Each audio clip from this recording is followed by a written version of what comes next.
How to fix Wi-Fi keeps disconnecting issue on Android. Hey everyone, welcome back to the channel. If you are new here, don't forget to hit that subscribe button and turn on the notification bell to never miss an update. So first of all, open up settings on your device. Now simply go to Wi-Fi settings. Now tap on the info icon of your Wi-Fi. Then scroll down. Then tap on privacy.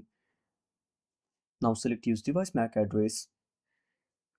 Now once you're done, simply go back. Now simply scroll down.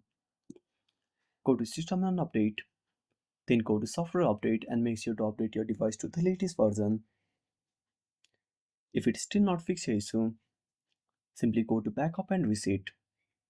Then tap on reset phone. Now select reset all settings. Now enter your password and reset all the settings and set up your Wi-Fi again. I hope this should fix your issue. And that's it. Thanks for watching. Make sure to subscribe our channel and hit the bell icon. See you in the next video.